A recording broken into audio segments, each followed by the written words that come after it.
my comment in here She step up so we can all hear. to here or? Yeah, that's fine. Wherever you're comfortable. Okay. So I am here on behalf of my family today. We are the owners at the northeast and southeast corners of the intersection at Thompson Avenue and Hill Church in North Anvil Township. And we have great concern over the proposed construction project that is proposed to happen at that intersection. We think that it is going to cause an increase of speed and create dangerous conditions along the remainder of the road. About a year ago, I went ahead and, probably over a year ago now, I went to the township meeting and I spoke to the supervisors and I asked for any information that they could give me about this construction project. And they said they had none. They had no information and it was all in Penn DOT's hands. And then recently we went ahead and we saw the proposal and we were pretty shocked that so much time and money has already been invested into a proposal that they knew so little about.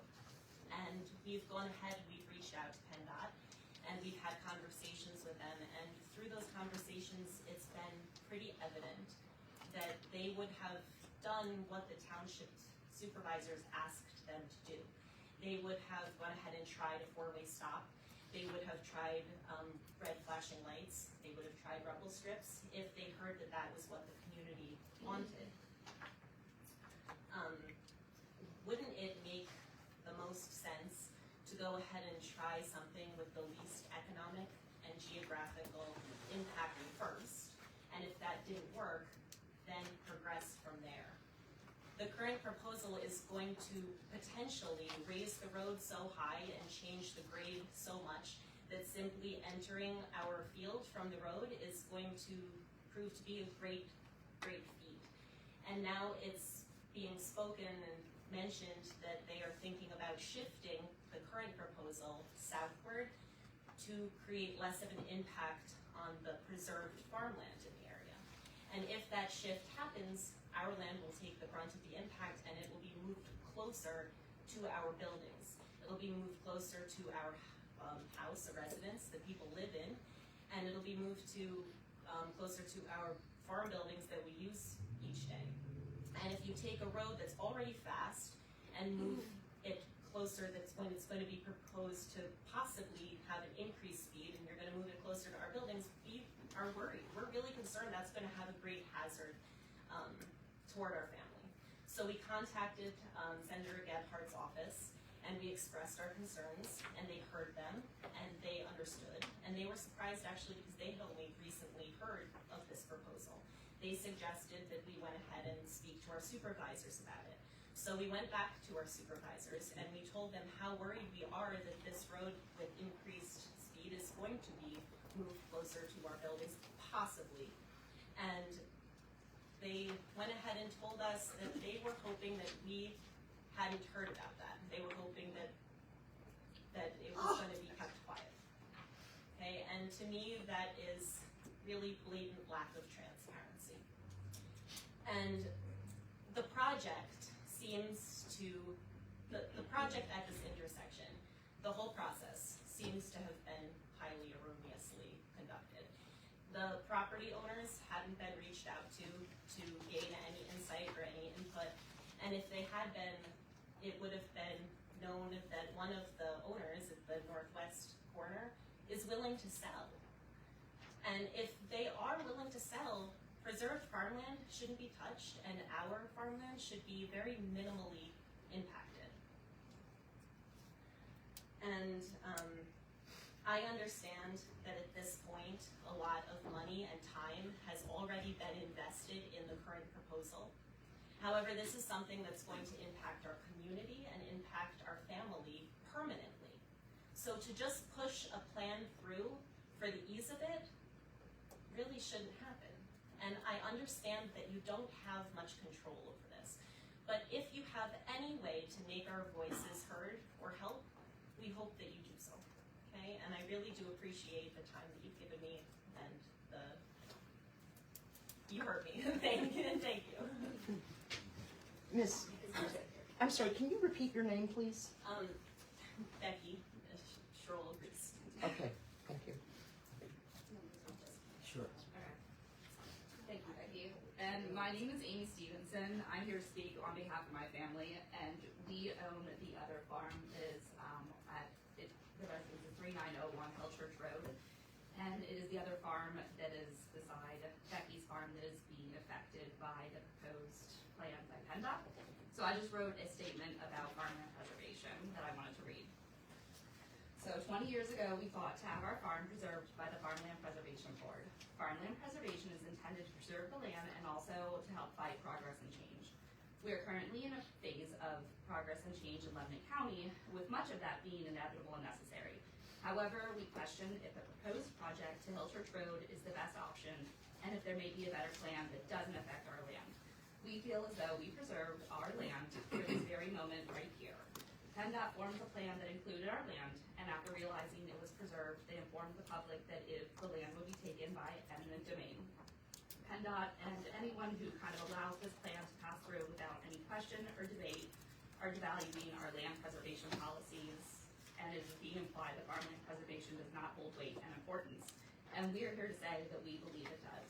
Please take into consideration the farmland rights that we fought so hard to secure. Thank you. Thank you. And I'm her dad. I'm Jim Hoffman, and my wife and I are currently the owners of our family farm, Heilbrann Farms. It's been in our family since 1732. My son and I farmed there. We're the 9th and 10th generation to farm there. In 2006, okay, we did preserve nearly 400 acres, which was a great thing for us. I am surprised, okay, at the way things are progressing here, and I've always been involved in the community. My whole life, I was a firefighter who would park the hay baler or yell to his wife at the other end of the dairy barn, "Hey, I gotta go take a fire call," and I did this all my life. I'm involved in a church that started there in 1732, the same time the family farms were started, Hill Church, and I've been on the cemetery board for 35 years and secured funding that maybe will allow that cemetery, which is the oldest cemetery in Lebanon County. Actually, these places were actually started in Lancaster County long before Lebanon County was actually started, and so I would say I care enough to be informed, and we were surprised. We got a letter from Penn DOT, and the letter said, we may have to enter your land for a traffic study or a project that's coming up. And that's the last we heard till we read the Lebtown article that showed just what the magnitude of this project was. For me, I know it isn't you, but when I think about the supervisors and I think about the Penn DOT representatives, I lost all trust immediately with that. I don't think that is the way to do business. I used an example. I remember when Penn DOT would trim the trees up in front of our farm on Hill Church Road. Someone would meet with you 6 months in advance and talk to you and things like that. And the way this was handled was preposterous. When we looked at this, and I just wanted to share, what happens is, and everyone, about 56 people met with us, and you look at this on the Penn DOT Section 8 thing, and you say, there is that digital map, and there's the farm, and there's that. And even Dan Bose said, when I look at this map, I don't see your farm as being impacted really that much in this land, Should you be concerned? But I'm going to show you this picture, and anybody that comes out there and goes there, this is heading on Hill Church Road. Now this land up here is where the intersection requirement is needed, and this is my neighbor's land. This is my land. Okay, this is preserved farmland.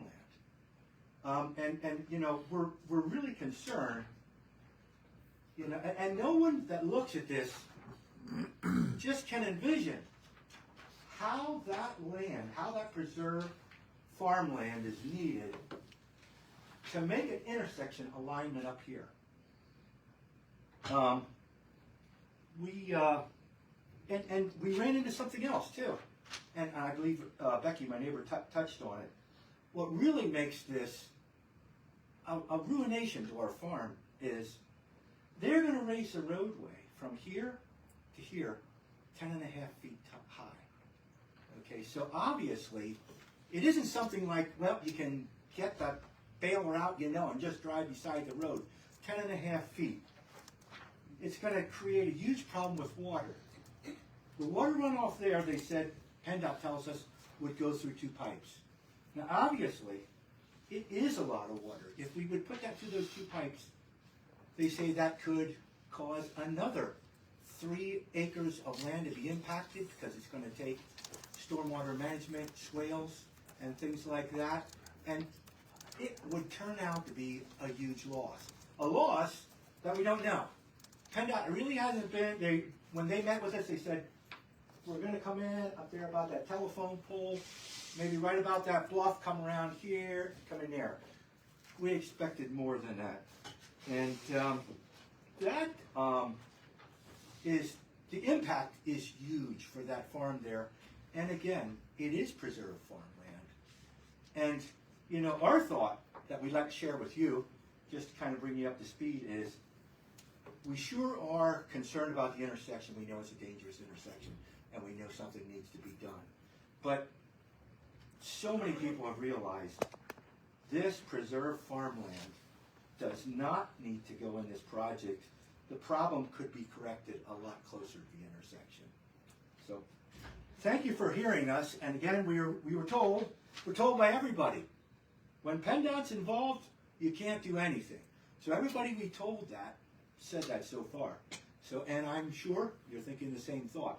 But we do appreciate you letting us come in here and share this with you. Thank you. I have 2 questions.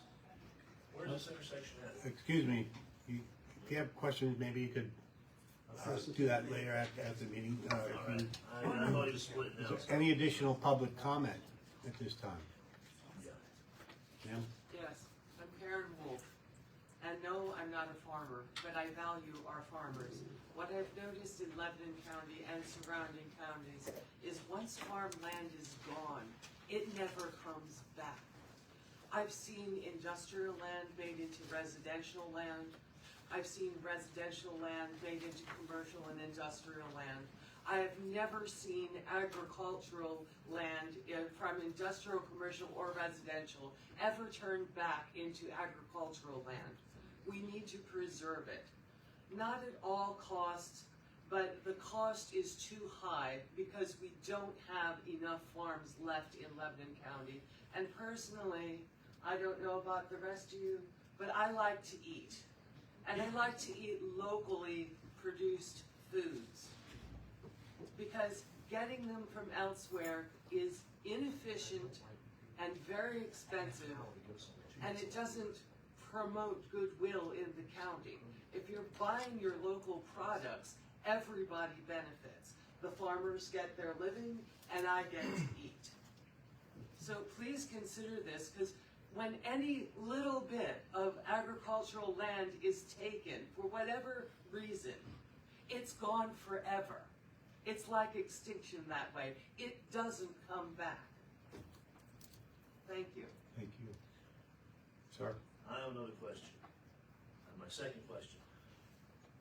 Doesn't preserved mean preserved, as in you can't touch it?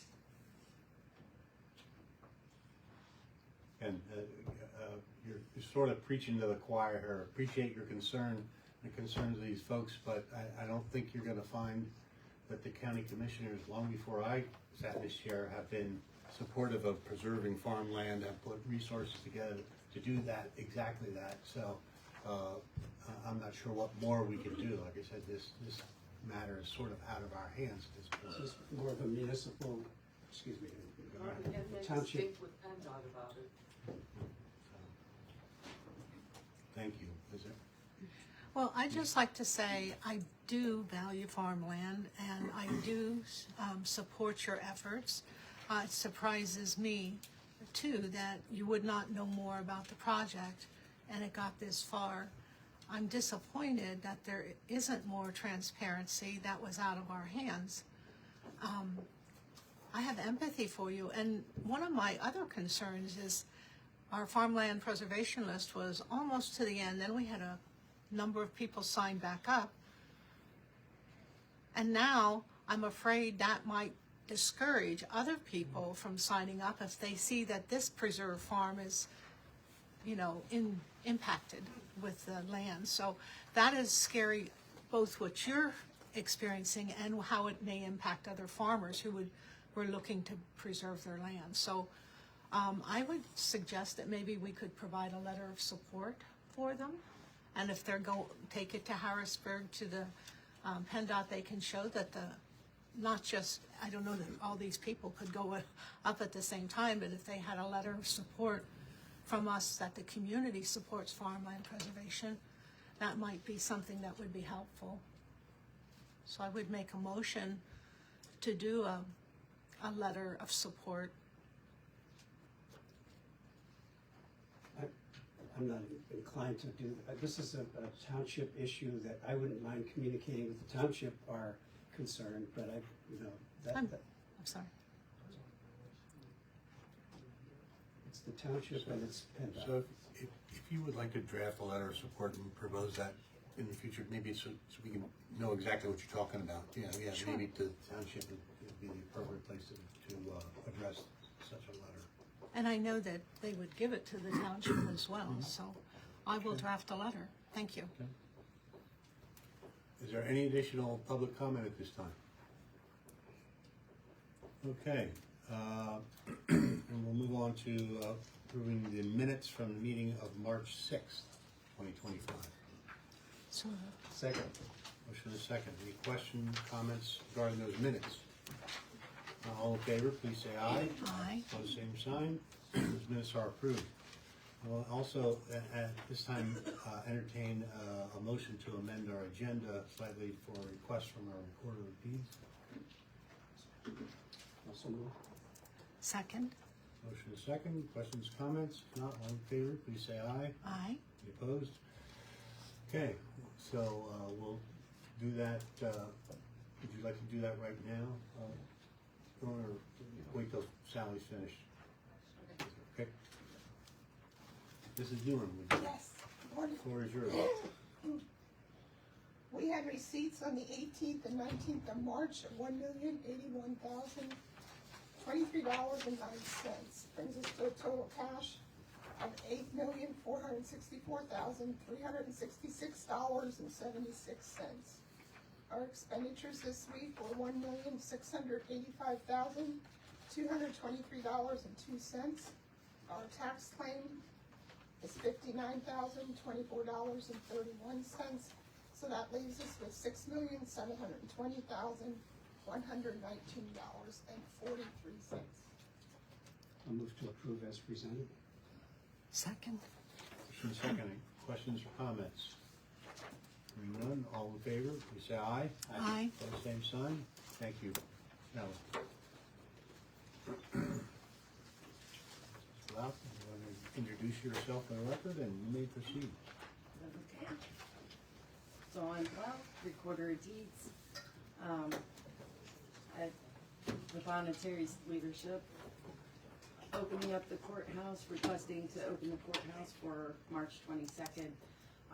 I decided that I would also like to participate in the courthouse being open that day for residents in our county and open our Veterans ID program for veterans to come in to record their DD-214s. And then we will give them Lebanon County Veteran ID for doing so, and also for a property or record alert program for property owners.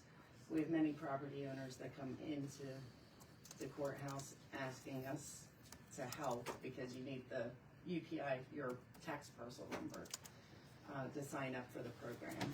So I just thought it was a great opportunity to be able to add that on for residents to be able to come in and do on a Saturday. Are you here on behalf of the Orphans Court as well? I believe Brian is going to be here also to do the marriage certificates.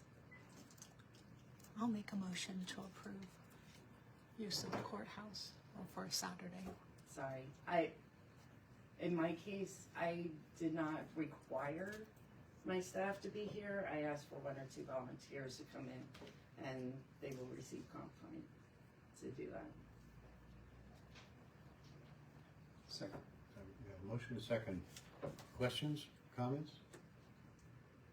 My question, does your motion include the clerk of the ordinance court, or the register of wills, or? That was sort of my intention, to try to bring all that are gonna be here into this I think compliance. he's doing the certified marriage certificates. Yeah, we understand that, but Okay. we don't have a request, and I was wondering if he had designated you or asked you to pitch for him, so. He didn't ask me, I'm sorry. You know, we can't just have departments opening up without some kind of structure It's to to be done in a public meeting, process, yeah, so. so we'll be restricted to. Yeah, The I, motion does not include that then? yeah, Correct. Okay. okay. Correct, and I just wanna make a note of commend Mark Smith, too, for coming up with this idea, be sensitive to the needs of our community, and on, for you taking the initiative as well to open your office to make it more convenient for the people we serve, so thank you, we appreciate that. It's something you don't have to do, And we appreciate the sheriff also opening up. thank you. Thank you. Hold, we haven't taken action yet, but any other comments or questions? If not, all in favor, please say aye. Aye. Opposed, same sign. You have that formal approval. Thank you.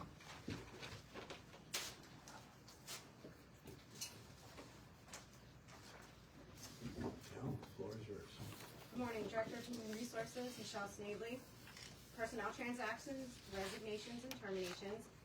Tina Zellman, Social Services Aid 1/Case Aid Children and Youth, removal, no call, no show, effective March 10th. Yuritsa Ramos Lopez, full-time MATP officer in Community Action Partnerships, resignation effective February 28th. Maritza Bell Perez, full-time MATP officer in Community Action Partnerships, resignation effective March 14th. Susan Kochbar, jury attendant courts, deceased, effective March 9th. Cindy Weidman, second deputy recorder of deeds, retirement effective June 3rd. Timmy Gray Jr., full-time deputy sheriff in the sheriff's office, resignation effective March 28th. And Amy Ross, office support 2, voter registration, resignation effective March 24th. I'll make a motion to approve the resignations and terminations as presented. I'll second the motion. A motion and a second, and we'll note, thank Cindy Weidman for 20-plus years of service to the county. Any questions, comments regarding those recommendations? If not, all in favor, please say aye. Aye. Opposed, same sign. Moving on to changes to status transfers and promotions, I have a motion to approve Area Agency on Aging Administrator Adrian Laser's recommendation to reclassify the current part-time Aging Case Aid 2 position to a full-time Aging Case Aid 2 at 37.5 hours per week with benefits, remaining in a grade 10 on the non-union salary chart. This is a funded position effective March 30th, 2025. I'll make the motion for that. Second? Motion and a second. Questions, comments?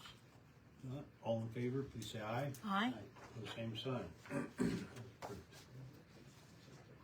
All right, Lisa Barakarich, promotion from Administrative Assistant 1 in Area Agency on Aging to Fiscal Assistant in Area Agency on Aging at the rate of $1,433.70 biweekly effective March 31st.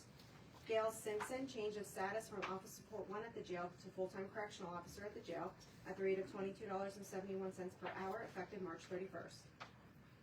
So moved? Second. Motion and a second. Questions or comments?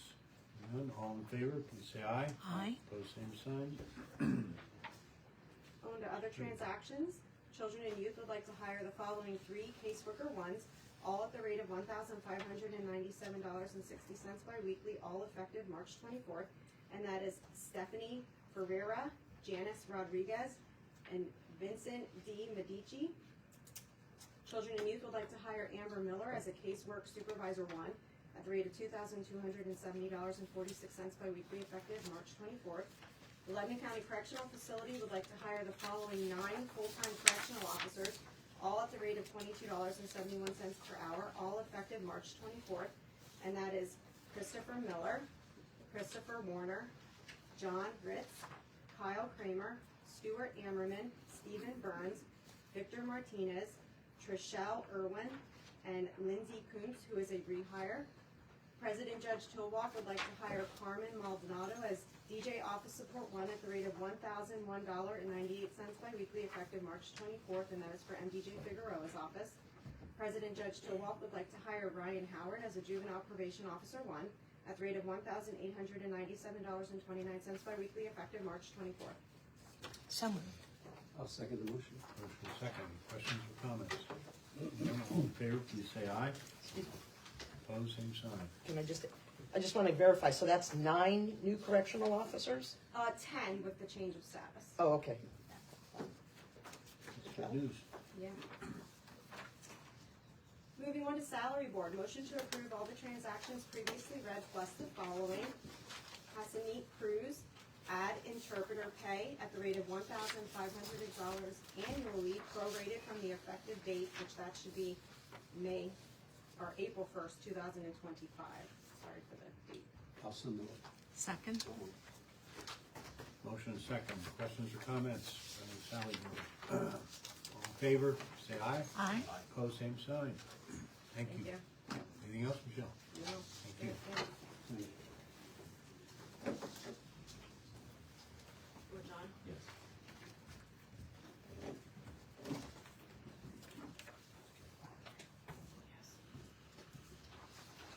Okay, that's a familiar face that should need no introduction. However, for the record, please, sir. You're gonna force me to introduce anyway, yourself. right? That was just- Good morning, hi, John Schott, Office of Probation Services and Criminal Justice Advisory Board. Good morning, everybody. Good morning. Hello.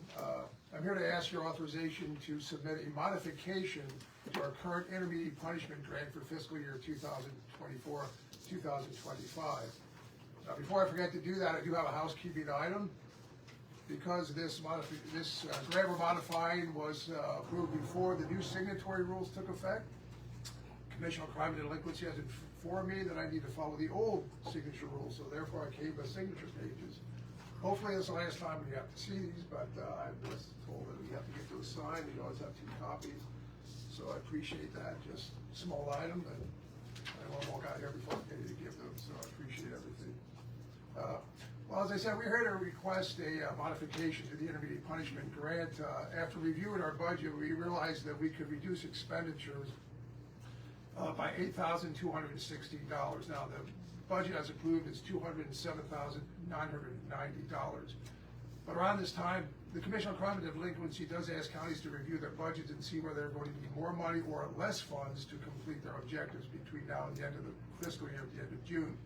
Again, we did review the budget. We realized we do have some savings. The bulk of that savings, over $7,000, is the cost associated with the placement of a facility dog in probation services.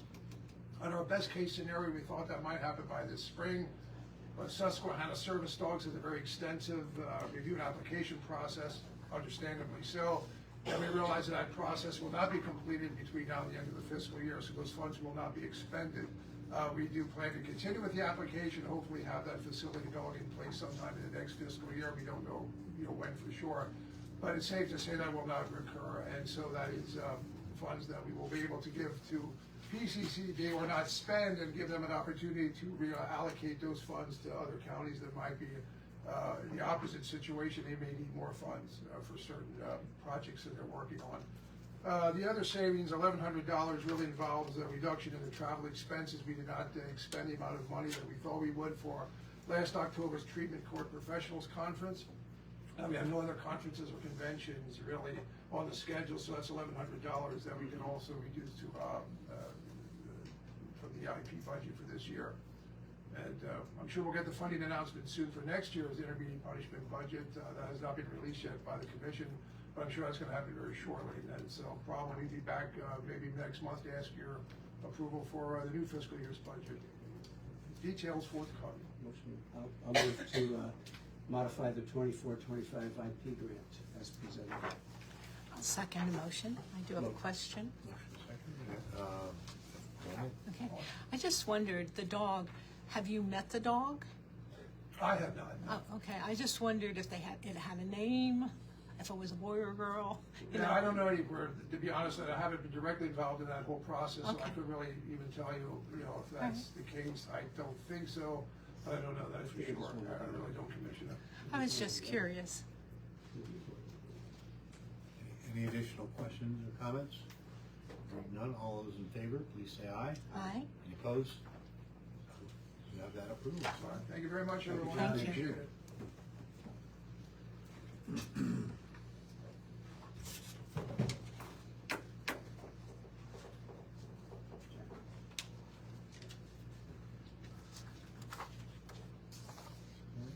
Like to introduce yourself and for the record, please.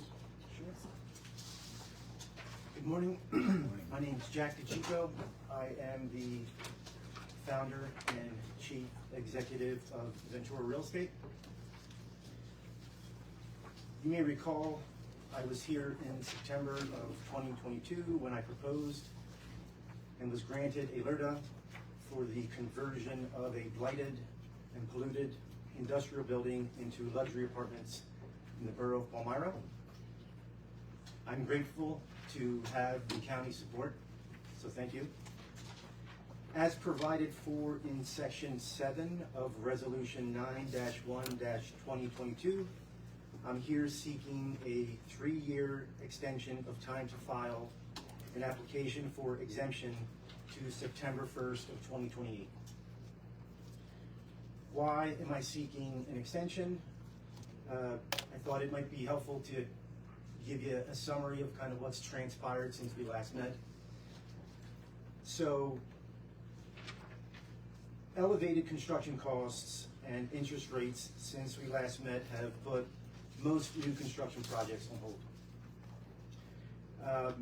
The other key item that's transpired is the school board in Palmyra refuses to provide any form of assistance for this project.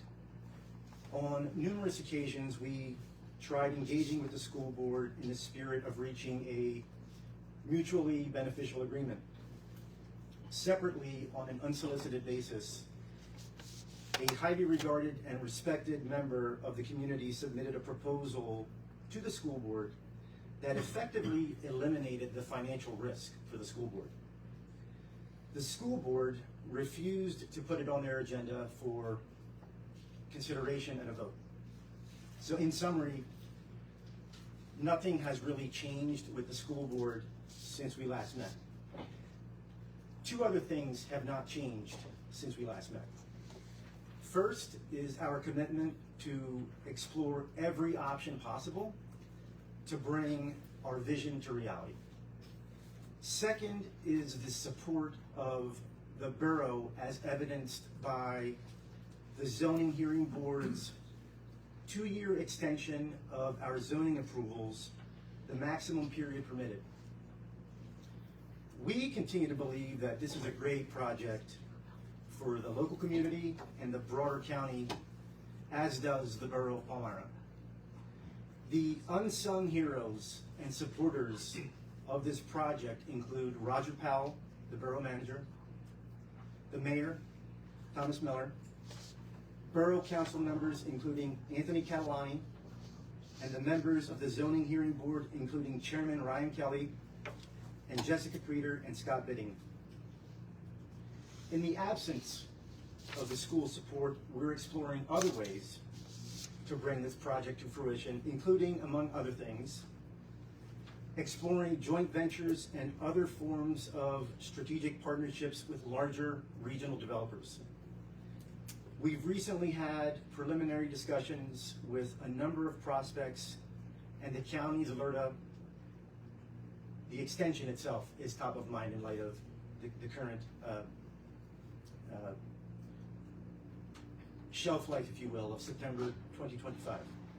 So what has changed since we last met is that our overall plans for the site now reflect a total of 145 apartments instead of just 92, which we envision constructing over 3 separate phases. Phase 1 is a 92-unit, 3-story luxury apartment building. Phase 2 is a 45-unit, 3-story market rate or 55+ community apartment building, and then phase 3 would be an 8-unit, 2-story apartment building. So spreading the general and administrative costs over a larger number of units improves the economics. This project will result in a substantial increase in tax revenues for the county. Using the latest figures from the County Assessment Office, we estimate the tax revenues from this property to go from roughly $700 a year annually to $49,000 annually at the end of all 3 phases of construction. That's a substantial increase. This concludes my prepared remarks, and I'm happy to address any questions or comments you may have at this time. If I could, before, it's not really a question, could you referred to the property early on, you went into it in detail the last time you were here, you referred to it just as blighted. Can you just go into a little bit of what the property you purchased, when you purchased, the condition you purchased it in, the condition now, sort of what are you proposing to go from this to what you described? Sure. So when we purchased the property in 2020, I believe it was, we purchased it at a sheriff's sale, not knowing what was inside. We had an idea that it was pretty bad. You were purchasing the property sight unseen, and an indication of how bad things were is the bank that had a $1 million first mortgage on the property refused to pay the real estate taxes in order to take possession of it. So that kind of gives you a sense of how bad things were. When we took possession of it, we discovered that there were, among many things inside the building, toxic chemicals, which required a very strategic and coordinated cleanup effort. And so we did all of that, and all of that was taken care of actually before we came to the county seeking the LRTA. So most of the cleanup was done by that point. Since we last met, the entire building has been cleaned out and is currently sitting ready for demolition. We're proposing to demolish the entire building, and where it stands now will sit a 3-story, 92-unit luxury apartment building, complete with amenities that I would consider to be suitable to the term luxury. And an example would be a gym, private offices and co-working space, a lounge, a shared kitchen, on-site leasing staff, etc. This project, the 92-unit luxury apartment building, will also have 127 parking spaces at the very least, and phase 2 and phase 3 will not occur until phase 1 is up and running. We have a certificate of occupancy, etc. Did I cover? Yeah, I just wanted to be sure. I know you covered that the last time. Just wanted to be sort of reiterated what you started with and what you're trying to go from point A to point B. Thank you. First of all, I do appreciate you staying with this project. That has been a dormant, terrible situation there in that borough for a long time, and I weigh heavily the support that the borough has continued with. So that means a lot. They're the local first folks on the front line with that, and they've given me the support. The other thing that I wanted to mention, since you were here last, we have supported a housing study for the whole county, and which shows a deficit of about 6,000 across all types of apartments, all levels of home ownership.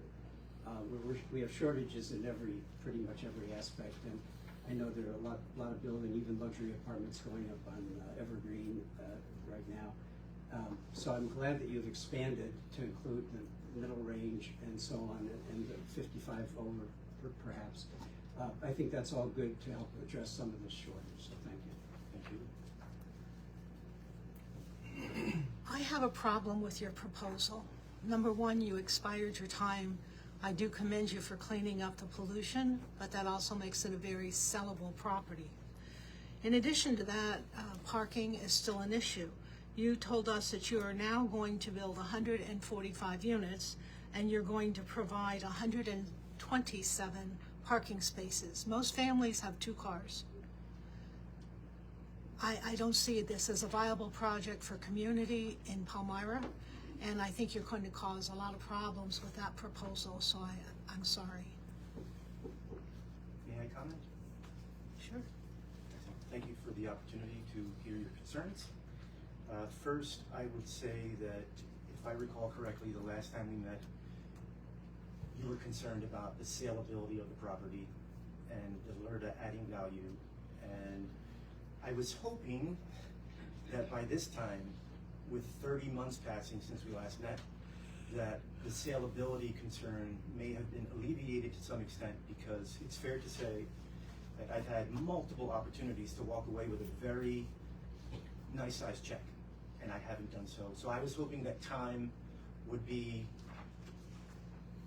all that was needed to substantiate my commitment to this project. The other thing I would like to comment on is you have a very valid point about the parking. 145 units is phases 1, 2, and 3. 127 parking spaces is for just the 92 unit luxury apartment building, which has not been taken lightly.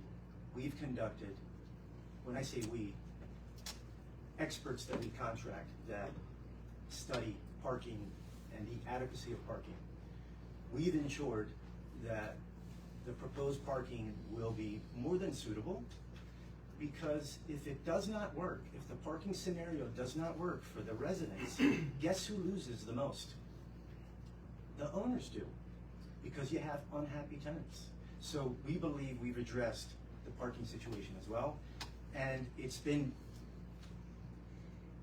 deeply and extensively considered by the zoning hearing board. It was actually their key concern, so you're spot on as it being a key concern. It was their primary concern, and they're convinced that what we're proposing is suitable. So to boil it down, your request again is for a 3-year extension of your existing LRTA. Correct, as provided for within the LRTA itself. So it'll be from September, originally it was September 1st of 2022. He's here early, obviously, it hasn't, that time hasn't passed yet, so it would extend it from September 1st of 25 to September 1st of 2028. Well, I look at the farmers, and I don't know that they're all farmers, but all the people here, and they have to pay their full tax. They didn't get 10 years to do what you had to do, and it's done. I don't think you did, respectfully, don't think you deserve another extension. I really find problems with giving you a break again.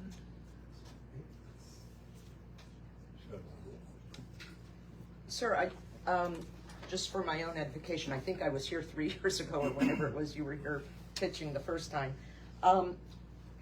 What is the total acreage of this entire plot that you have? I know you're going to build it out in phases if it moves forward.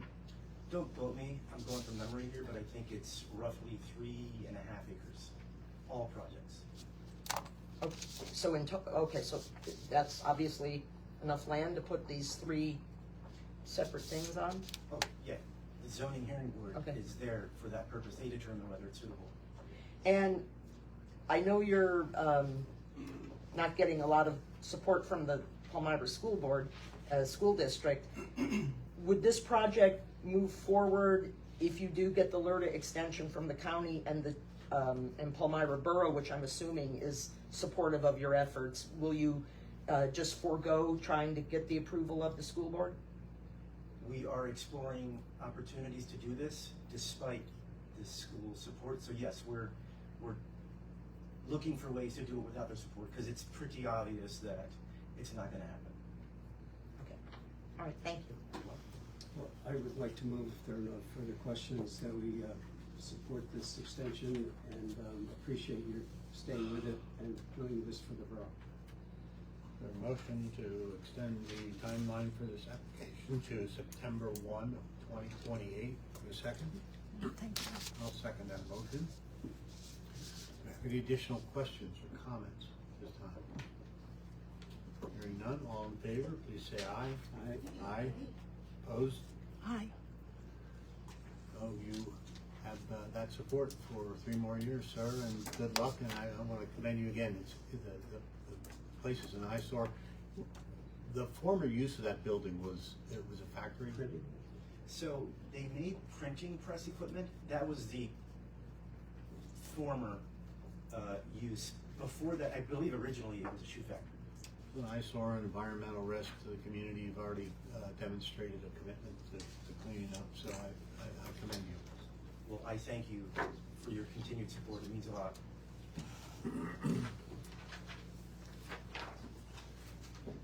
Okay. Mr. Kerwin is next.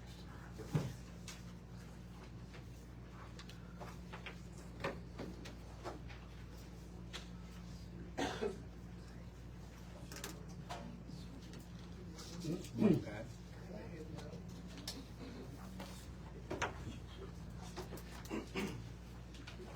Give one of these to each of you, please. Thank you. Thank you. Have a seat. Please introduce yourself for the record, and then you may proceed. Good morning. My name is Patrick Kerwin. I'm the Executive Director of the Lebanon Valley Expo Center. And I would like to begin today by thanking you for your extraordinary support provided to the Expo Center over the years, not only in terms of the county's financial support, but your personal involvement with the fair and numerous other events at the Expo Center. It's recognized and greatly appreciated. I'm here today not to request additional financial support, but to request that the Lebanon County serve as a pass-through organization for the $4 million grant the Expo has received from the Commonwealth to help fund the new exposition hall at the Expo Center. The Expo Center is receiving this grant through the Commonwealth's Redevelopment Assistance Capital Program. This program is intended to spur or promote economic activity. Senator Gephardt, working with the Governor's Office, secured this grant for the Expo Center. I have attached the letter from Governor Shapiro authorizing this grant. Per the statute authorizing these grants, these funds must pass through certain types of organizations, such as local governments or authorities. This is to make certain that the funds are spent for the approved purpose. And you can reference that on paragraph 4 in the governor's letter, which is attached. There will be no cost to the county to serve as a pass-through organization. If the county should incur any legal or filing fees associated with this process, the Expo Center will reimburse the county for those costs or any other costs for serving in this capacity. The Expo Center will not receive these funds until the project is completed and satisfactorily inspected by the Commonwealth. I would be pleased to try to answer any questions at this point. A pass-through organization is an eligible grantee entity, which would need to be a local government or authority. And I think the reason that they do that is to make sure that the funds are spent the way they're supposed to be spent. Because there's been trouble in the past where they got the money and didn't complete what they were supposed to complete. Just add one other thing to that.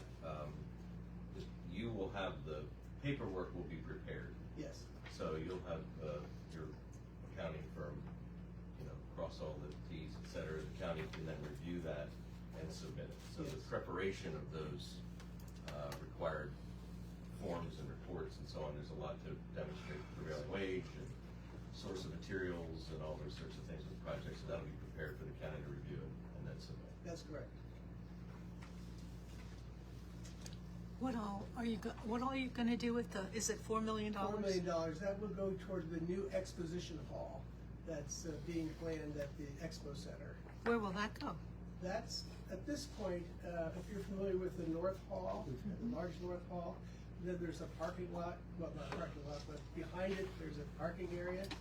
You go on the other side of that.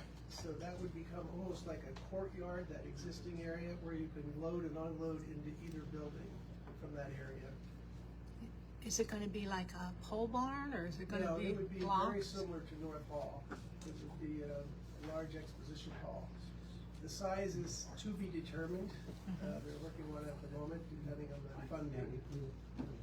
And this would enable you to host even larger events Yes, than you we do now. have many customers now who are looking for more space, and we've been very fortunate. We've been very, very busy.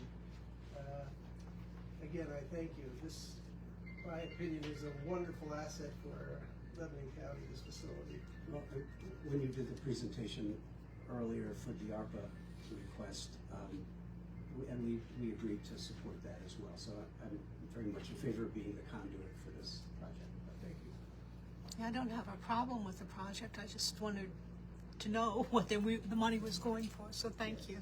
And as we get a little firmer in what it's going to be, we'll come back and we'd like to share that with the commissioners. Thank you.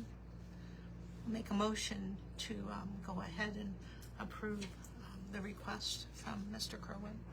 I'll second the motion. Motion is second. Any questions or comments? Hearing none, all in favor, please say aye. Aye. Pose same sign. Thank you, Pat. Thank you again. For our support.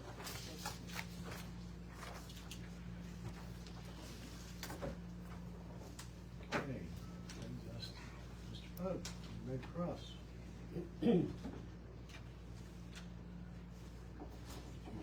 Please introduce yourselves for the record, and then you may proceed. Good morning, Jason Bug representing the Central PA chapter of the Red Cross. And Jill Gingrick also representing the Red Cross Central Pennsylvania chapter. Welcome. We appreciate you taking some time this morning to join us in honoring March's Red Cross Month. I'll keep my remarks brief. We offer several programs for the community, including free smoke detectors and preparedness education for elementary school students. People can find more information about those programs on our website, redcross.org. And I also just mentioned that we are always looking for additional volunteers as well as sites to host blood drives. We just want to thank you as commissioners and your entire community for supporting the Red Cross. We are here in times of need in the entire county. So thank you to you as commissioners, your first responders, and the agencies within this county for supporting us so we can support you. Well, likewise, we thank you. The Red Cross has always made an impact in Lebanon County and continues to do so. So thank you. Thank you. Thank you. We appreciate it. So we have a proclamation here proposed. I'd like to make a motion to approve that proclamation. Will you do that? Or did you just do that? No. I'll move to approve this proclamation as presented. Second. Motion is second. Any questions or comments? Not all in favor, please say aye. Aye. Opposed, same sign. Shall I read that for the record? This March, we celebrate American Red Cross Month by recognizing the compassionate acts of people in Lebanon County and by renewing our commitment to lend a helping hand to our neighbors in need. Since Clara Barton founded the American Red Cross more than 140 years ago, generation after generation has stepped up to deliver relief and care across our country and around the world, bringing out the best of humanity in times of crisis. Advancing this noble mission, the volunteers, blood and platelet donors, and supporters who give back through the American Red Cross Central Pennsylvania chapter remain unwavering in their commitment to prevent and alleviate human suffering. So the proclamation goes on. I won't read the rest, but we'd like to present this to you and thank you again for your commitment. Thank you. Could we have a photo with the commissioners? Thank you. Is there anything for that, Jamie? Stand here. Oh, well, I left my phone on the card, so it would have been locked in the bag anyway.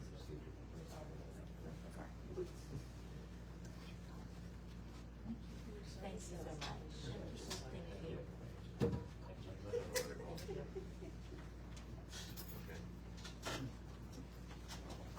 Oh, that's nice with the flag. Looks nice. Okay. Great, thank you so much. Thanks so much. Great work. Thank you. You too.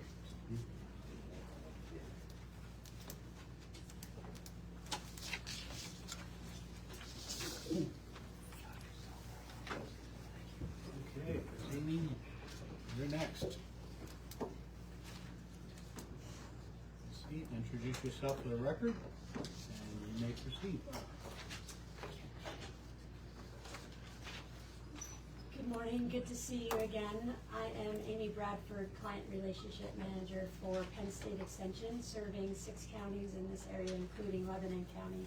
It's my pleasure to be with you again this morning, wearing the green and white of 4-H and celebrating just one area that Penn State Extension utilizes to serve communities and youth and adults throughout the state, including here in Lebanon County.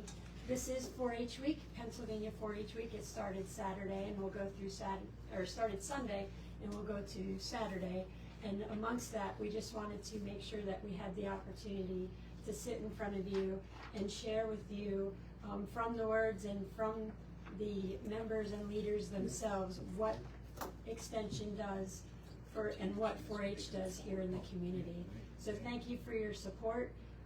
Thank you for your support of Extension and the 5 units, especially all that you do so that we have the youth development that we're able to achieve through 4-H here in the county.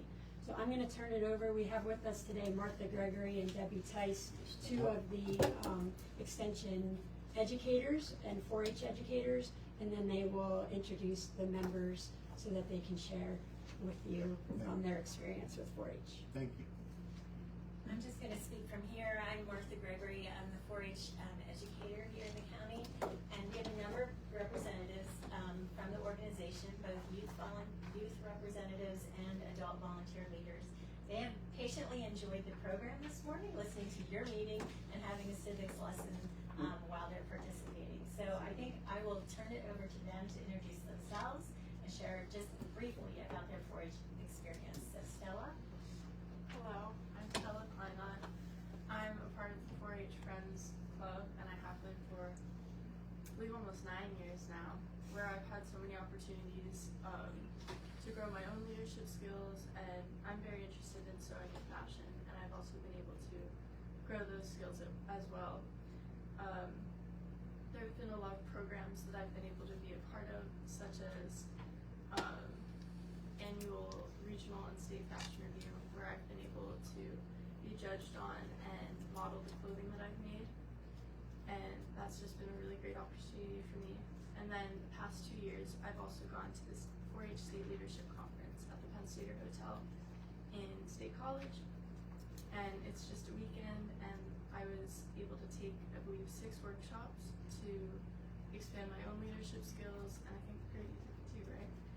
And expand my confidence, make new connections, meet new people, and it was just a really great opportunity. And 4-H offers a lot of those amazing opportunities to youth, and I would just really like to thank them for that. So thank you. Thank you. My name is Regan Sanders. I'm the current treasurer for my 4-H Friends Club.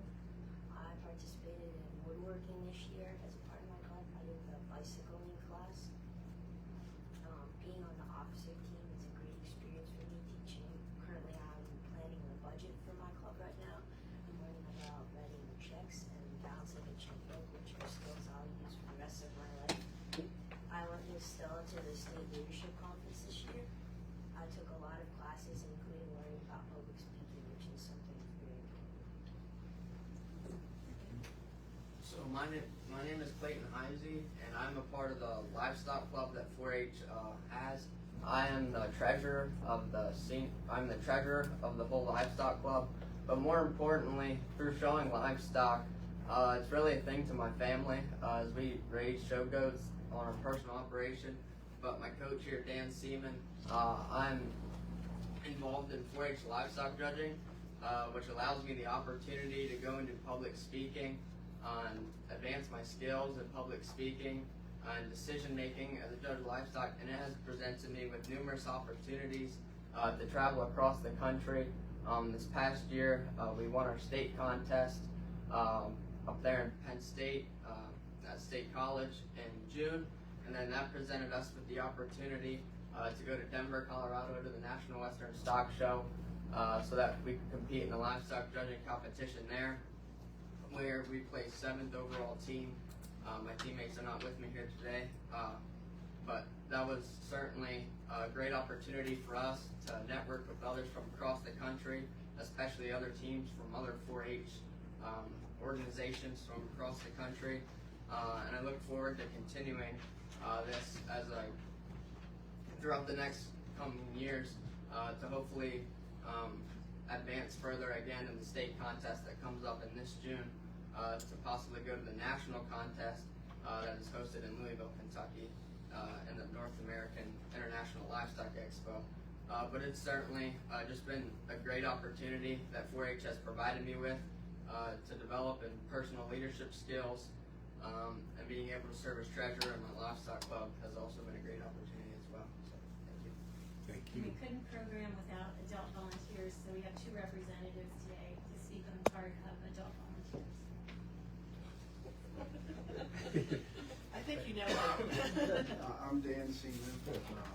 I'm here today as a 4-H volunteer, and it's with the Livestock Club. I think I've been there 25 years, I think now, and have done a various amount of different projects and different things in our group. The latest which is livestock judging, as Clayton said. And I just feel that livestock judging just brings out so much in the kids who are able to do that. They formulate opinions and then they deliver why they have those opinions, and it puts them so far ahead of some other kids and students as they move on in life. And even as you get to positions like this, everybody sitting in this room, you're able to get up and speak in front of people, and then be able to, like I said, tell why you did what you did. So, and gave that opinion. So, but it's a great organization. We have about 120 kids or so in our club. We may be the largest in the state. I'm not sure, but we're very proud of our club. We do a whole lot of other activities. Pork Bowl being one of them, which we had a team that actually won the contest this year. So kudos to them. And we have a lot of great leaders, but most of all, we have a great group of kids. And even though these 2 aren't in our club, they're a good representative of what 4-H is all about. So thanks for your support. One more, Linda. My name is Linda Siegel. I'm the organizational leader of the 4-H Friends Club South Plain Beeston. Our club has 95 members, age 5 to 18, and then we have 35 volunteers. And the reason we have so many volunteers is that we include parents who are willing to be at the meeting to support. They may not be teaching a project, but they're helping out by being there. Our club is a community club. We do not do ag production projects. We do learn by doing activities, projects in cooking, sewing, leadership, public speaking, community service, computer programming, and we have about 25 different projects. I'd like to, these kids are learning by doing every day in 4-H. But I'd like to thank the county commissioners for your continued support of the county 4-H program by providing the office space, the staffing, because your efforts are multiplied by all of us volunteers. There are only a few county staff members, and we're reaching all these kids with, I think, very important learn by doing activities. So thank you. And I said one word, but 1 more and a half. Everett came along today, and he's been so patient. So step on up here, Everett, and just introduce yourself and how old you are. My name's Everett. I'm in 3rd grade and I'm 9 years old. And I like to do bicycling. It's a fun experience to learn. And brother to Grady. Thanks for coming, everyone. And he would like a photo too. And he did a presentation the last 2 years at the county contest, so he's moving on up. First of all, thank you all for, we mentioned the civics lesson, which you were able to endure, and that's a testament to your, abilities right there. But for you all to be able to do what you're doing on behalf of our county and the future of our county, it's very inspiring to have you here and see how our investment in all these things actually has a wonderful outcome, and it's consistent over time, that this is such a strong 4-H, and commitment to agriculture and so on. It's great for all of us to have you here firsthand, and appreciate you taking time out to give us your visit. Thank you. Can we ask for a photo as well, if that's possible in our photo? Well, then let me read this proclamation and get it on the record here. Is, whereas 4-H is America's largest youth development organization, supporting nearly 6 million youth across the country, and whereas 4-H has helped 421 Lebanon County youth participating in 11 clubs to become confident, independent, resilient, and compassionate leaders as they learn by doing, and whereas 4-H in Pennsylvania is delivered by Penn State Extension in rural areas, small towns, and cities in all 67 counties in the Commonwealth to more than 77,000 youth ages 5 to 18, and whereas 4-H in Lebanon County provides curriculum meeting PA academic standards to teachers and after-school programs and community partners to provide hands-on and interactive learning to 3,435 youths.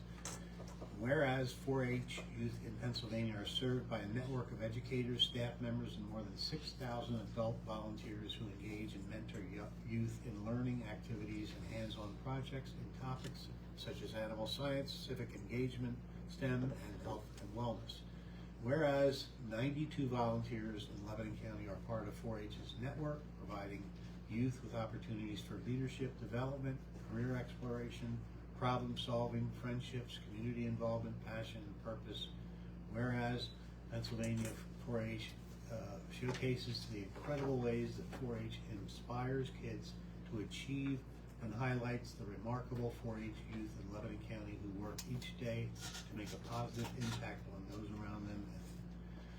Now, with a motion and a second, and we'll get this on the floor, but we, the County Commissioners of Lebanon County, do hereby proclaim March 16th to 22nd as Pennsylvania 4-H Week throughout Lebanon County, and encourage our citizens to acknowledge and celebrate 4-H for its valuable service and continued efforts to empower youth with a foundation of success for a lifetime. We have a motion. So moved. Second.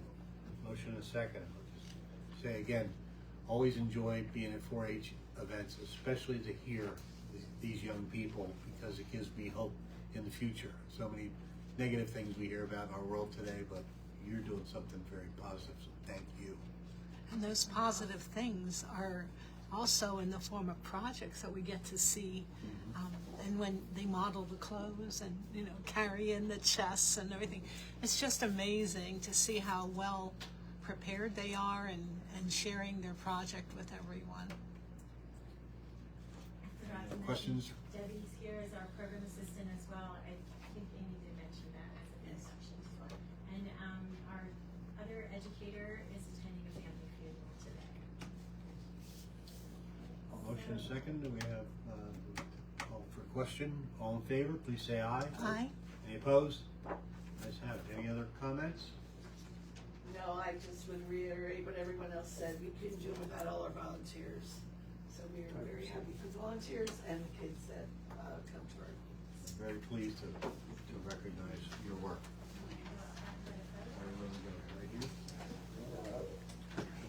Meet you, Dan. Dan. We're going to go out here. Big group.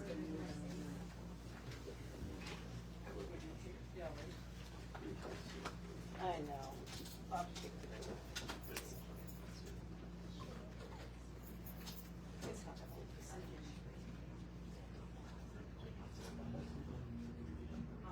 I'm just glad that I upstairs, yes, we need to be here.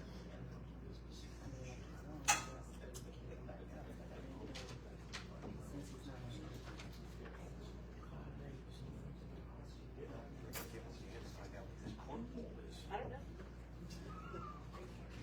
It's not what you think. It's not barbecue. It's good, but it's not. You're not getting barbecue. Yeah. The animals are still walking. Oh, all right. Oh, really? Either Yeah. volunteers taste test or something like that. They're a little ahead of the game. Oh, yeah. Have to wait I'm until planning they, for next year's fest.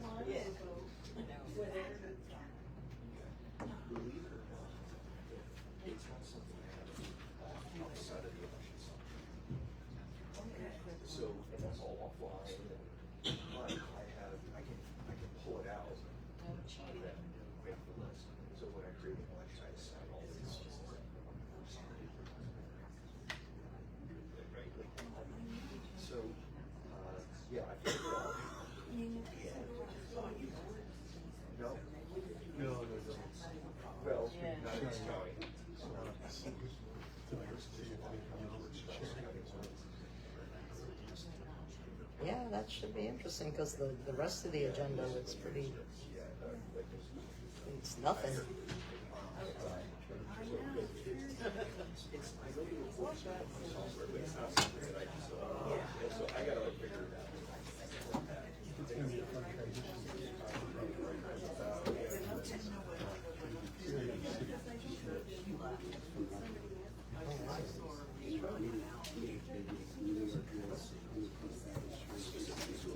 Okay. Now, invite Mr. Nathan Drasher to the table, please. And it's Scoutmaster.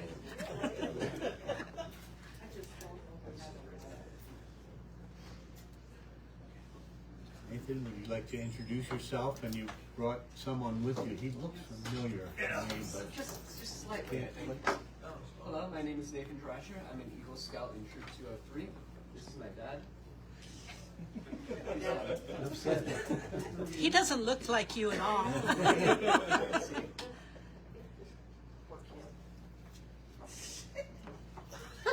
So, you want to tell us a little bit about your Eagle Scout experience, your project? I built shelving for the Nonprofit Center for Champions in South Allison Hill. We also revamped the room, so we took it out, we cleaned it, we painted it, we put in a light, and we provided some bins as well for the area. It's been a journey. 4 months. How long have you been in scouting? When did you get started?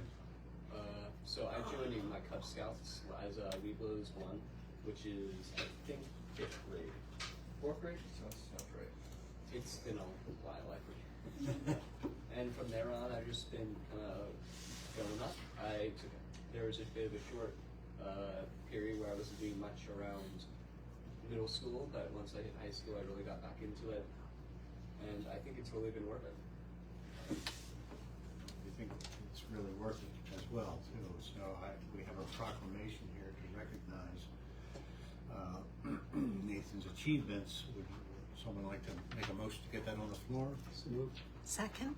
For a second, I will read the proclamation.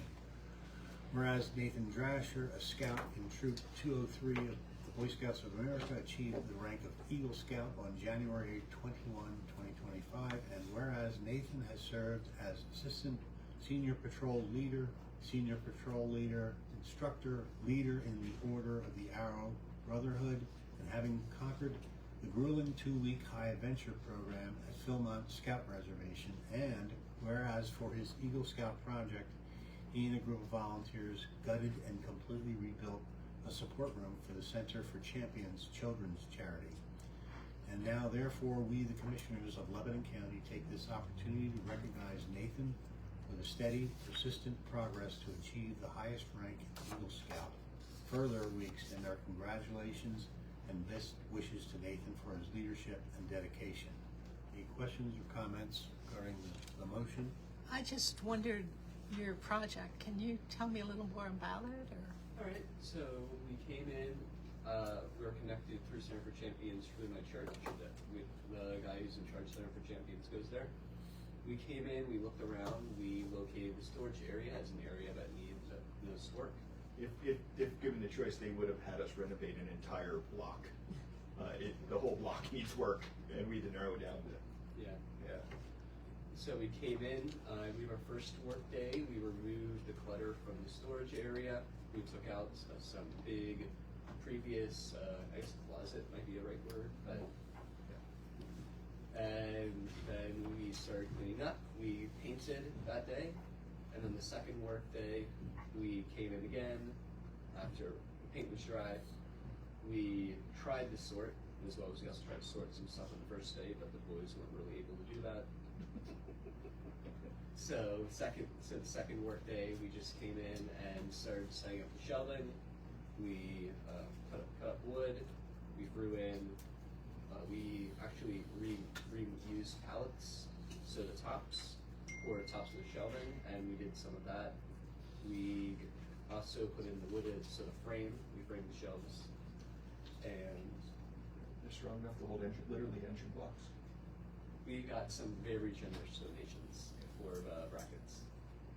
I have worked with Eagle Scouts for many years. It's just marketing, and one consistent thing on all projects you see is, I'll speak for the ones I've seen, has been that the project scope will scope out 1,000, 2,000, whatever cost they need to run. When you look at the log of money and donations that are made, it's $10, $5, fundraiser $100, and then parent check $800. I just want to say, Nathan raised we didn't spend a dime. He raised every single cent, 100% himself, and he raised twice as much as what was required for the project, and then made a cash donation to the charity when it was done. Wow. We're very proud of him. I kind of had to. They paid a lot for that 2-week backpacking trip. Philmont. I just want to say that anything that I've ever read or have communicated about the Eagle Scouts and the predecessor group, the group that just left the 4-H, that the chances of success in life are right near 100%. So all this investment in your community and in your time and your growth, it's well appreciated, but it's also, it'll have good outcomes for you as you get older. So a motion and a second on the floor. Any additional comments or questions at this time? How much did you raise? It was about $2K. And so the materials and everything cost what? That depends, since I got most of it donated. I know the brackets We were. raised all the money, and then on top of that, he managed to get most of the materials donated on top of all the money he raised. So that's why he was able to make the big I donation. think I saved around just those brackets alone. Yeah.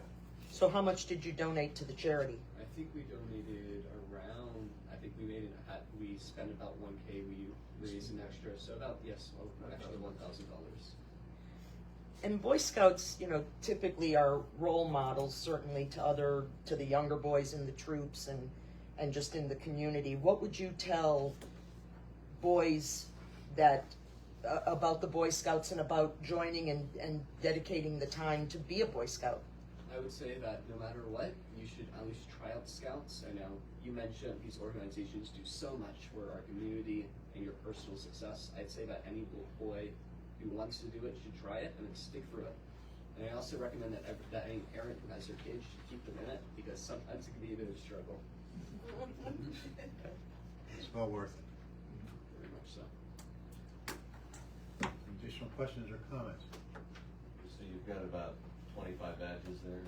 Maybe you can't see what's the lower part of the badge, but Something wrong with that? Yep. what was your favorite or most interesting out of all of them? That's a hard choice.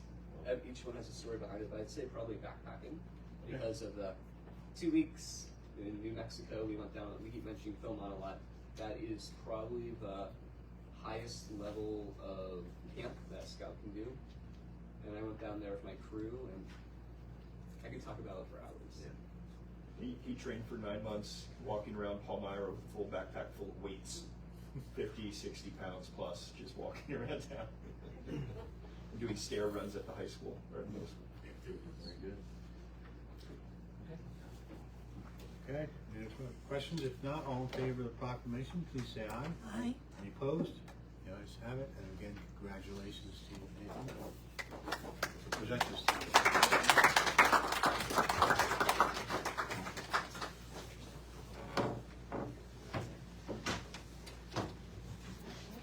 Thank you. Thank you so much. Congratulations.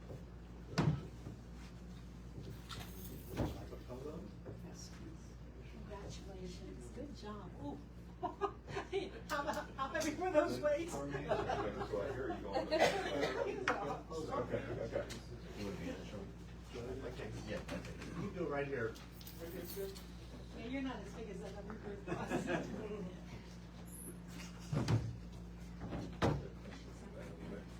You want to get in? Yeah. If somebody else can make that picture. No, Joyce.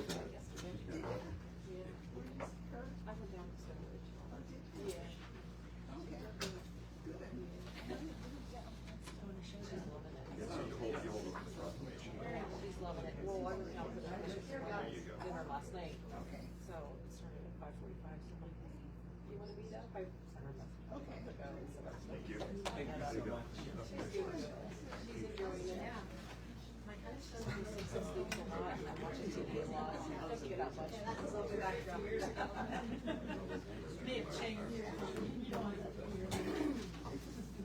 Who's closest?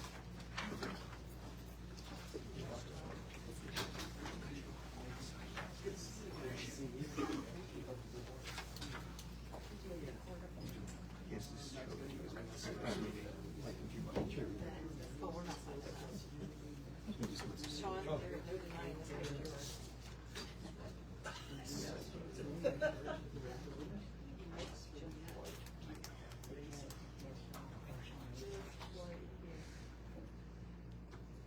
Was sitting that long hard for you? No, of course not. Well, if you were carrying weight and practicing your handshakes, you know. Okay, Mrs. Cheney, would you like to introduce yourself for the record and proceed? And I'm apologizing up front. I am. Oh, my. I might let Michelle be my mouthpiece for a lot of this presentation. My name is Julie Cheney. I'm with the Lebanon County Planning Department. I have with me Michelle Bremer with Gannett Fleming. She is going to be acting as a project manager for the update to the Lebanon County Comprehensive Plan. And we are here today to formalize the contract for that plan. Just as a reminder, this plan is being funded in part by a grant that we received from DCED through the Municipal Assistance Program. They will be funding half of that, half of this project at $88,500. The remainder of those funds are coming from the county through the general funds of $51,500 and in-kind services of $37,000 through our GIS program. So with that, you have been given a copy of the scope of work, and Matt had a chance to review the contract. So really, I open it up for any questions that you may have for us. And then maybe Michelle can lay out maybe like the first 90 days after the contract is signed and where we are looking to go within the first 3 months of the project. So. All received copies of the scope of services proposal ahead of the meeting. Any questions or comments, or would someone like to make a motion? One general question, as far as participation of, for example, the township supervisors, is that coming around in terms Yes. of getting feedback and? Well, no, that will be part of the process. It's vital to, you know, yes. this whole thing. Yeah, I would think, you know, that we will probably, we're not there yet, but as far as, we might have some representation on the technical committee from municipalities, but I think, you know, in the larger sense, through stakeholder interviews, certainly, you know, getting input from all the municipalities is going to be an important part of that process. Provide a motion to adopt this plan. Second? Motion is second. Questions, comments? Hearing none, all in favor, please signify by saying aye. Aye. Any opposed? The ayes have it. Ready to proceed. Very good, thank you very much. We'll get our administrative kickoff scheduled, and I anticipate that at our kickoff meeting, we'll be talking in detail about the technical work, the data collection and analysis that my team will do to then bring sort of what are the trends and issues, what is the data telling us is happening in Lebanon County, and then what is the stakeholder perception of that, local government, county department heads, public at large, what do they see as concerning in terms of the future of the county.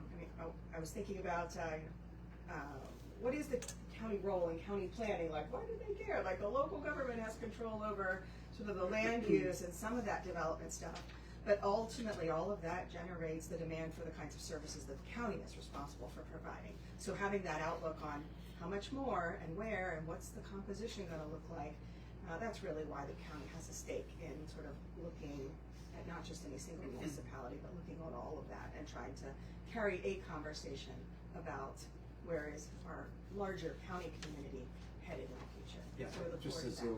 overarching thing is the quality of life for the county in the next 10 years.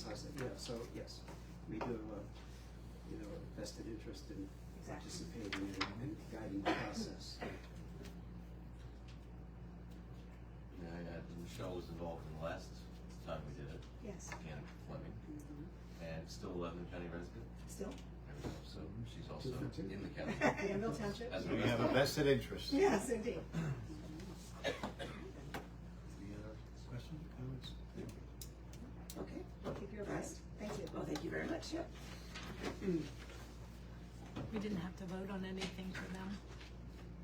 Did we did take it? Oh, did we motion? Okay, didn't realize we voted. Yes, we did. We took our. Thank you. So, Mrs. Glazer.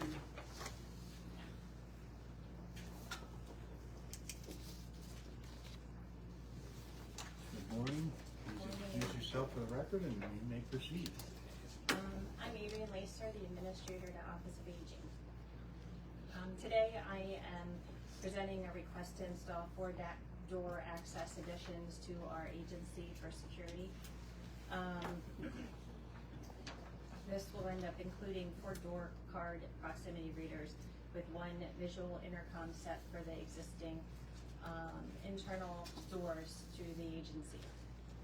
The intercom set will be at the main receptionist area on the 2nd floor. We currently have security cameras and 1 entrance for the public. The 4 doors that are included in the proposal are all for the administrative and care management offices. The nutrition office located on the 1st floor already has a card proximity reader to prevent the public from going to the nutrition office as the main reception area. In the future, we're hoping to end up having an administrative assistant at the front greeting entrance area that can end up having people sign in and direct them as to where they need to go in the building, and then they'd be able to buzz them in through the 2nd set of doors. The primary risk to be reduced is community access to our employees. Lebanon County Office of Aging provides protective services daily for people that are being abused, neglected, and exploited. The perpetrators are not always in agreement with a government agency being involved in a decision making for a consumer and could retaliate against our staff and agency. At the quarterly meetings for the Department of Aging, it was strongly suggested and discussed that the area agencies on aging need to look at their emergency preparedness plans, which entail security of the buildings where agency employees conduct business. Lebanon County Area Agency on Aging needs to provide a safer environment with the current setup while continuing to maintain an inviting environment to our senior center participants. Proposal is from Reed's Locksmith, which is a total cost of $11,520.74. There is no additional cost to the county. Lebanon County Area Agency on Aging is able to cover the cost and complete the project with funds from positions that were vacated for short-term periods.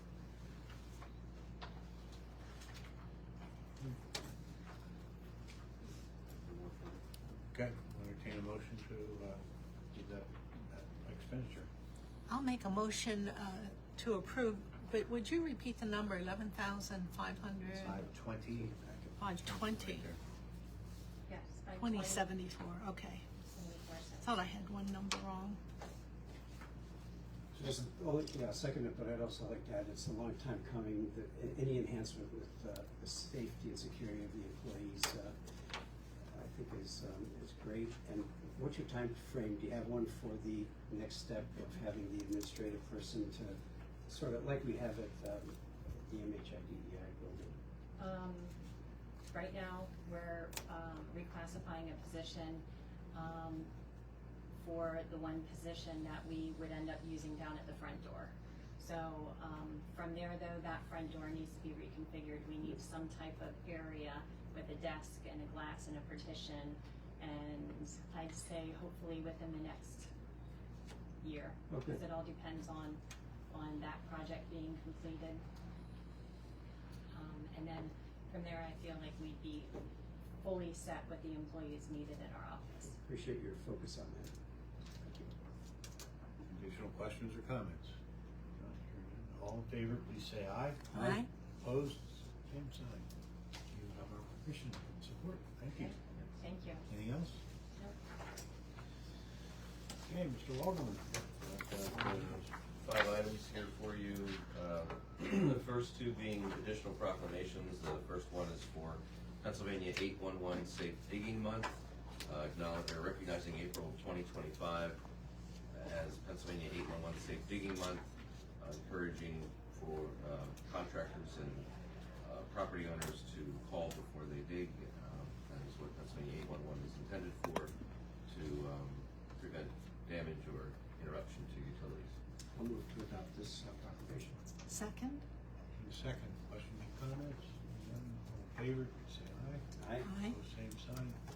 The second I have is to recognize March as Bleeding Disorders Awareness Month in Lebanon County.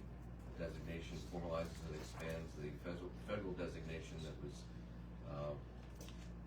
originated 30 years ago in March of 1986 as Hemophilia Awareness Month, now Bleeding Disorders Awareness Month. And it recognizes and brings to light the great scientific achievements in the treatment of bleeding disorders for which there is no cure, and the greater pursuit of advanced therapies to cure the disorder. Make a motion to approve the request for a bleeding disorder proclamation. Second. Motion and second, questions or comments? All in favor, say aye. Aye. Aye. Pose same sign. That is approved. All right, a hotel tax grant fund application from Making a Difference of Lebanon PA. This application is for a Coleman Park 5K to be held obviously in Coleman Park. They are requesting $400 of a total project cost of $1,700, and this would help to support their advertising, which they expect to bring in runners from all over the county, other counties, and neighboring states. Last year they had runners from 6 different counties and 2 other states, and they believe this will assist them in continuing that. I will move to approve this request. I'll second it, but I'd like to ask a question. It's yours. Was there any indication of the number of people that participated in this event? No, it just notes that there were runners from 6 different counties and 2 other states. But if you, I'm just facetious here, but if you had 7 runners, then one could be from each county. I just wanted to be told the number. They didn't give that. I don't have any idea. All right, I'll find out on my own, that's fine. Motion and second, any additional questions or comments? None, all in favor, please say aye. Aye. Pose same sign. That is approved. Okay. Have one disabled veteran exemption from real estate tax, meeting all the requirements of the program. This is for Sean Louie of Locust Street, Palmyra. I make a motion to approve the disabled veteran exemption. I'll second the motion. Real estate tax. Motion second, any questions or comments? All in favor, please say aye. Aye. Same sign, let's have it. And the final item I have is a relinquishment notification to the Department of Community and Economic Development, Office of the Budget. We had Pat in here a little earlier for a redevelopment assistance capital program grant for the expo. This was it's RACP for short, a $500,000 redevelopment assistance capital grant. It was awarded back in 2019.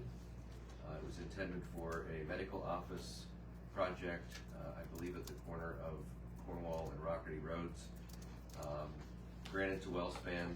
The county was going to be the pass-through entity, but they have since decided that they're not moving forward, or they realigned their capital projects, from what I understand, and they are relinquishing this grant, and that requires notification to the Commonwealth.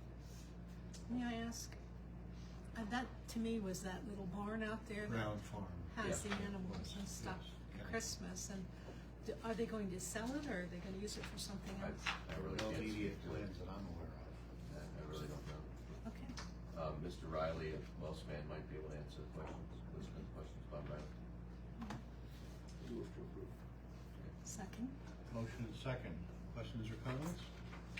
None, all in favor, please say aye. Aye. Pose same sign. Everything I have. Anything else for the good of the order? Anyone?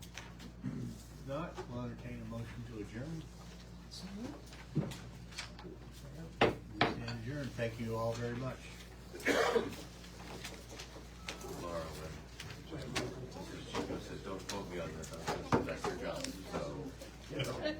sure your number's correct. I saw a big smile on your face when you said it. Did you? I didn't voice it, I was just thinking it. That's fine. 3.5 acres doesn't seem big enough for Blow all. it up. Yeah, but still, 127 parking spots just for the one building, and then there's 2 other buildings. That just doesn't seem.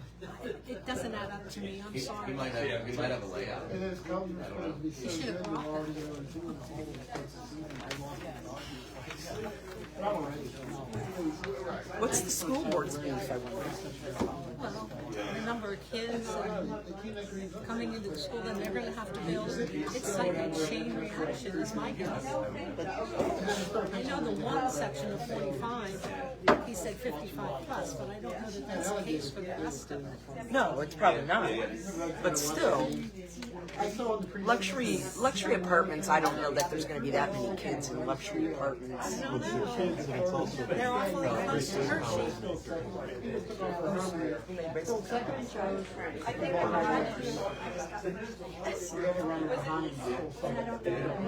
They didn't want to spend their flag.